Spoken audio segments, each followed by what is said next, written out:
Halo semuanya, kembali lagi bersama saya Michael. Di video kali ini kita akan bahas update market crypto. Ya, setelah kalau teman-teman tahu Ethereum ETF di-approve ya, tapi market tidak begitu mengalami kenaikan. Nah, di video kali ini kita akan bahas alasannya kenapa. Lalu kita lihat juga beberapa berita altcoins terbaru dan beberapa trading setup juga yang mungkin cukup menarik secara analisa teknikalnya. Ya, jadi kalau misalnya teman-teman suka video ini, jangan lupa untuk share videonya, like ataupun subscribe juga. Dan ya, kita langsung masuk aja ke dalam intronya ya.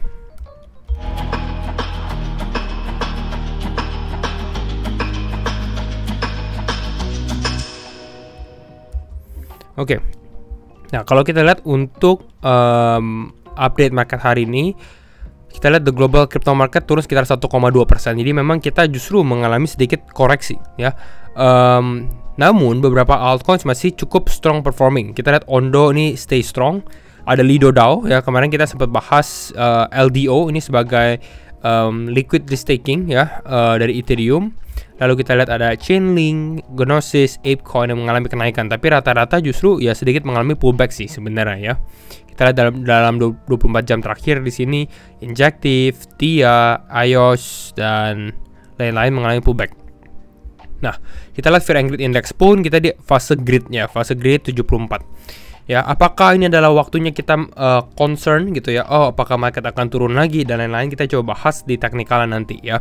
Tapi kita coba review dulu ya mengenai Ethereum ETF. Tapi sebelum itu kita lihat dulu nih. Untuk saat ini ya, ini dari World Blockchain on Mei 23, berarti ya pagi inilah istilahnya kan US time.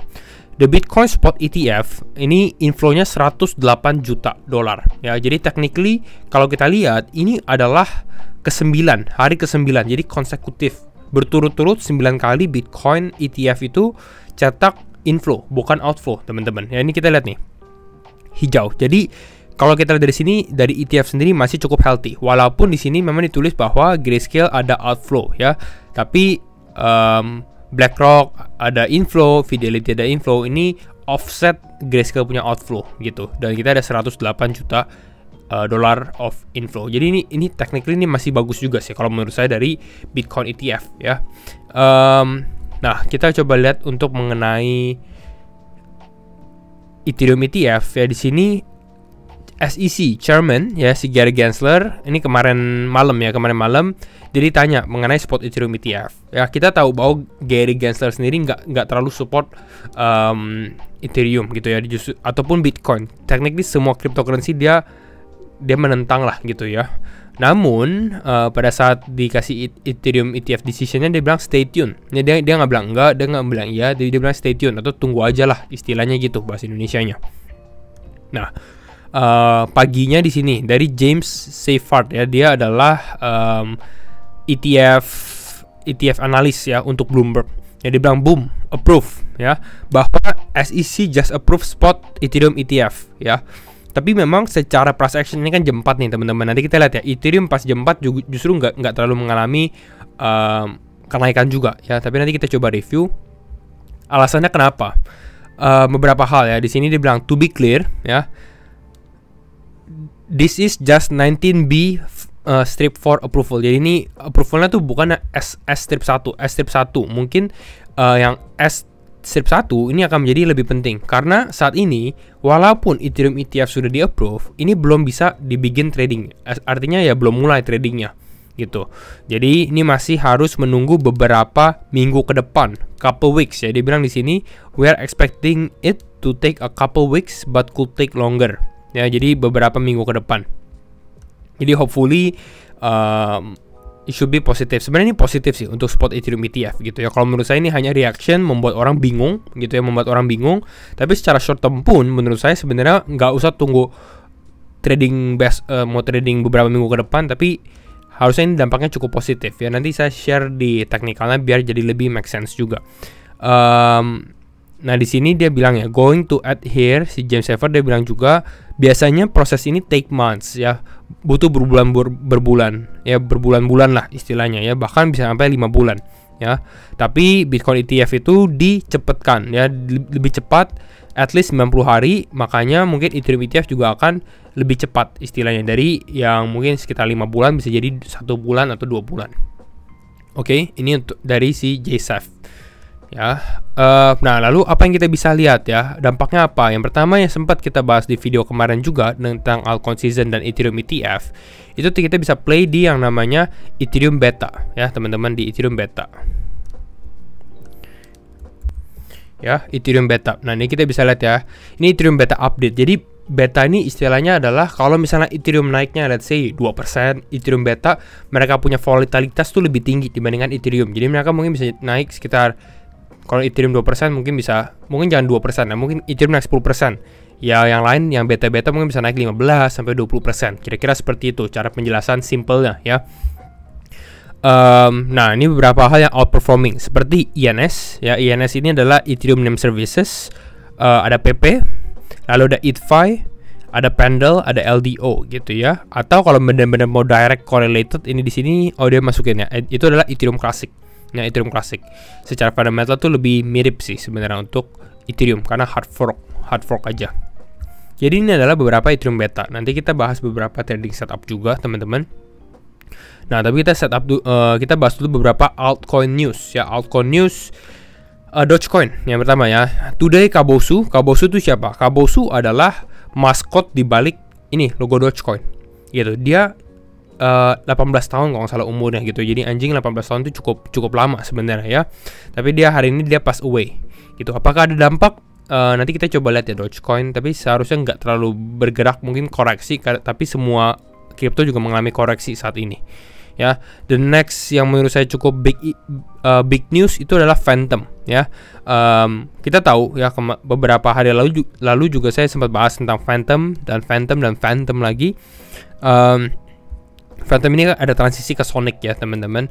Lalu dia baru aja closing 10 juta strategic round ya. Dan ini di-lead oleh Hash ya, round led by Hash. Hash ini kalau saya lihat dari portfolionya, ini sebagai salah satu VC atau venture capital yang technically mereka mempunyai portfolio yang cukup ya, istilahnya yang dia invest ya bagus lah istilahnya ya. Apalagi di sini Hash sebagai leadnya, jadi dia yang nge-lead untuk investasi ini. So harusnya ini berdampak positif ke Phantom juga sih teman-teman. Dan memang sebenarnya kalau kita ngomongin Phantom juga FTM ke S ya, ke token barunya ya, atau Sonic, itu juga menurut saya dampak positif. Tapi nanti kita coba review setelah lebih banyak detail yang keluar ya. Nah, kalau kita lihat untuk Bitcoin, kita masuk ke technical sedikit ya. Kalau kita lihat untuk Bitcoin, kalau dari liquidation heatmapnya, sebenarnya yang menjadi area levelnya tuh dia 65.800 lah kisaran area ini. Dia akan menjadi liquidation area yang cukup besar menurut saya. Tapi yang lebih besar lagi tuh mungkin di atas ini. Ya, ini di atas 72.000. Yang mendekati all time high itu akan menjadi banyak liquidation level juga. Gitu. Jadi ini beberapa hal ini dari secara short term time frame aja sih. Nah, kita masuk ke Bitcoin. Mungkin kita lihat di grafik ini kali ya. Nah, kalau kita lihat dari analisa, kita flashback dulu ke beberapa video yang lalu juga ya. Sebenarnya ini masih cukup on point secara analisa juga, hit ke area target kita 71.000. Jadi technically ini udah hit ya target. Saya kemarin sempat bahas kalau misalnya Bitcoin closing di atas 66.000, kita akan cepat ke 70.000 dan memang ini naiknya cukup cepat ya dalam beberapa jam aja. Ini awal minggu. Ya, lalu dari sini reaksinya adalah mengalami penurunan ya teman-teman, mengalami penurunan.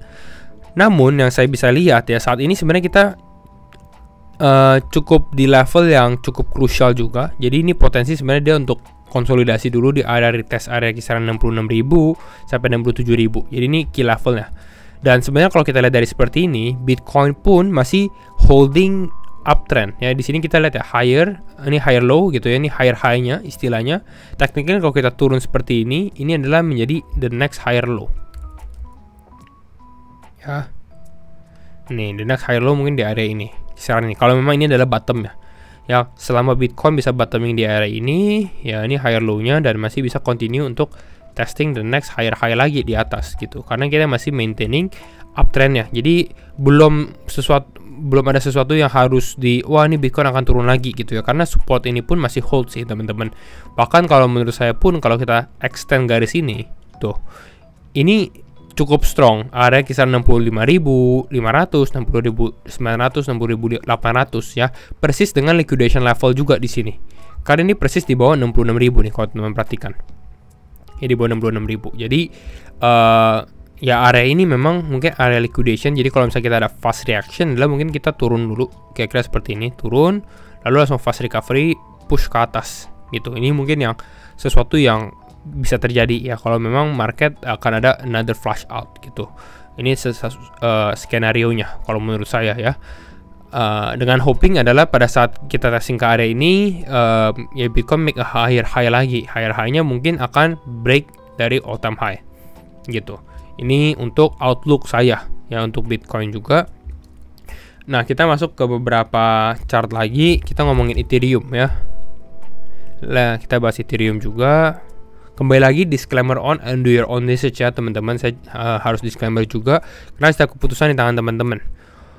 Overall Ethereum konsolidasi ya. Ini di area box yang sempat saya buat juga. Jadi ya technically area kisaran 3.620 ya. Ini menjadi good level juga ya. Selama kita bisa holding struktur ini sebenarnya masih cukup bagus ya untuk Ethereum untuk continue higher sebenarnya. Ethereum lebih safe sih teman-teman. Coba kita lihat ke time frame 12 jam ya. Menurut saya kalau misalnya kita at least kita testing ke area ini gitu ya, buat kita push higher ini juga cukup tinggi lah. Jadi kalau misalnya Bitcoin let's say turun lagi, skenario nya adalah kembali sekali lagi testing ke area box warna biru ini lalu mulai fast recovery ke atas gitu. Ini satu skenario yang kita bisa perhatikan juga untuk market. Ini untuk Ethereum. Ethereum Classic ya. Ethereum Classic ini saya sempat bahas lagi di area key level juga sebenarnya. Ini kita bisa lihat ya, dia kayak mau breakout tapi belum breakout gitu. Jadi di sini dia akan testing terus. Kemarin sempat menarik karena dia testing area golden ratio, golden pocketnya istilahnya 0,618.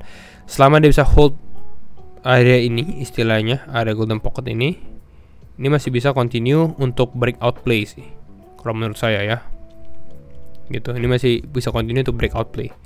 Mungkin kalau lihat market seperti ini ya, skenario kira-kira seperti itu. Kalau memang ini adalah suatu breakout play dari Ethereum Classic. Ini Ethereum Beta ya teman-teman. Jadi kalau misalnya Ethereum naik, harusnya Ethereum Classic juga mengalami kenaikan. Nah, next up itu Arbitrum.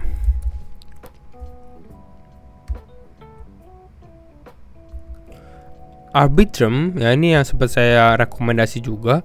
Sebenarnya ini masih under value sih kalau menurut saya ya. Sebenarnya good level adalah di area $1 atau di bawah $1.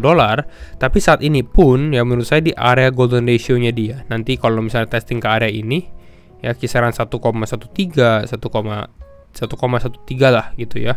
Ini akan menjadi another entry point ya kalau memang teman-teman masih holding bullish view ya. Saya sendiri sih masih melihat market masih bisa naik karena Bitcoin masih uptrend istilahnya, masih holding uptrendnya. Jadi selama kita bisa hold ini ya, untuk dia potensi untuk mengalami kenaikan atau bahkan testing ke area 1,4 itu masih ada ya. Ini untuk ARB ya. Dan last one kita review Bitcoin dominance ya. Overall sebenarnya Bitcoin dominance saya rasa ini masih sesuai dengan skenario yang kita bahas juga ya, dimana market testing ke sini ya, lalu ini kita pullback ya, dan ini juga kita di area resistance kita mengalami penurunan. Saat ini normal ya karena kita di area kisaran area level supportnya.